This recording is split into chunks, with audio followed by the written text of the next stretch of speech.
sucked. So many plot holes, I had no idea what was going on. Well, maybe if you prepared for the movie by playing the Avatar 8 video game and watching the streaming Avatar 8 cartoons, you would know what was going on. I don't want to have to prepare for a movie.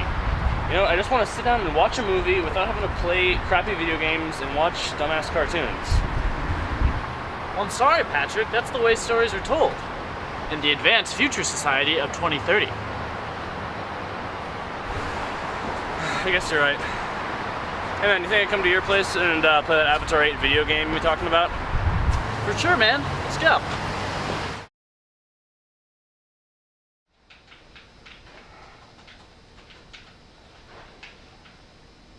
Dude, check this out. They're making this new movie that's not going to have any sequels, no accompanying video game, no streaming cartoons. It's just going to be a movie.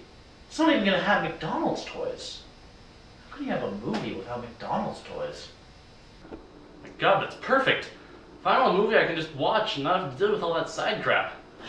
I don't know. I mean, I just don't think they can tell a full story in 2 hours of film. Well, I'm stoked for this movie anyway. Avatar 8 left me completely clueless. Even after I watched the cartoon and played the video game, it didn't make any damn sense.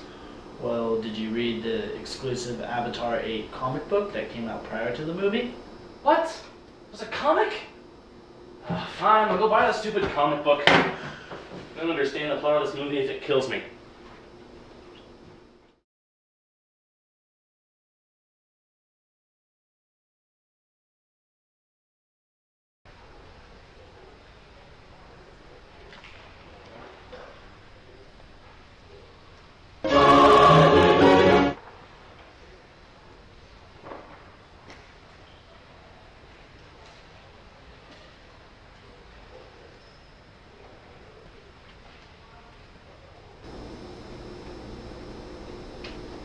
Dude, show you what I found in the bookstore. Convergence Culture by Henry Jenkins? What the hell's that? Convergence is a word that describes technological, industrial, cultural, and social changes in the ways media circulates within our culture.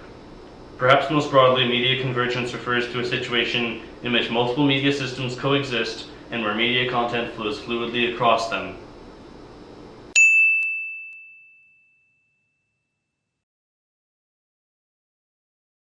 See, Mark, today we live in a world completely dominated by convergence and transmedia storytelling. But in the olden days, there were very few films that were told like that. Most films stood completely on their own, with no transmedia companion piece. It wasn't really until the early 2000s when movies like The Matrix came out, which had, 3 movies, a video game, and some cartoons, that we really saw a rise in transmedia storytelling. Today, in the semi-futuristic society of 2030, all our films and stories are told this way. But back in the early days, cinema film was a completely independent medium. And that's why we should see this movie. It's gonna be totally retro, man! I don't know, man.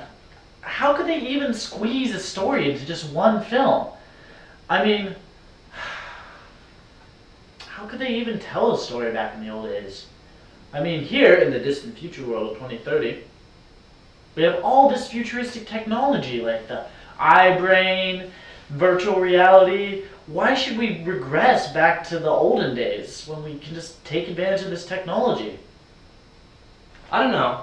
I think there's just a certain charm and convenience of having a whole story laid out for you in one motion picture.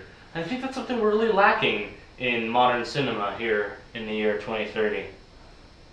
I don't know, I just don't think it will work. Well, it's showing you the new movie at 6. Wanna go check it out? Sure, got nothing better to do.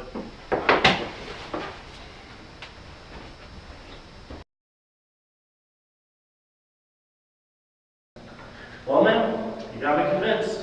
I really didn't think telling a whole story in one movie was going to work, but after seeing that movie, I've changed my mind. I disagree. I thought it would be cool to have the whole movie laid out in front of me like that, but it really just felt like something was missing. Are you crazy? I want to see more movies like that. Suit yourself. What are you watching? Air Force One. The distant past of 1997. Never heard of it. Well, it came before the whole transmedia storytelling revolution, so it's pretty fascinating to watch. What do you mean? Transmedia storytelling is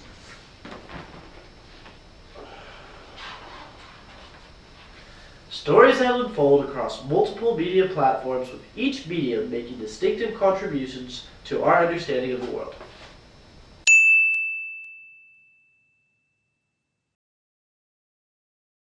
I know what it is. I read the book. Why are you so fascinated by the old way? Well, it's hard to say exactly, but I think it's when filmmakers don't have comic books or cartoons to drop some elements of the story that they left out, filmmakers really need to think about what they want to put into the movie. That does sound like a challenge. I know. They must have been relieved when video games were invented and they had a dumping ground for things that couldn't fit into the movie. So what have you been up to? You know how it seemed like the new movie had something missing? Like it was supposed to be a tie-in novel or something that never got made? Well, maybe it seems like that to you. Shut up.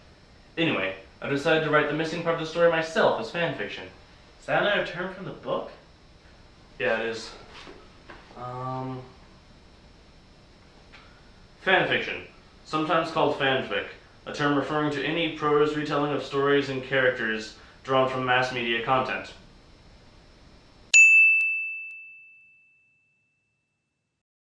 Fanfiction was all the rage in the early 2000s, back when the whole participatory culture thing was getting started. Which is... You're gonna make me flip through the book again, eh? Participatory culture is culture in which fans and other consumers are invited to actively participate in the creation and circulation of new content.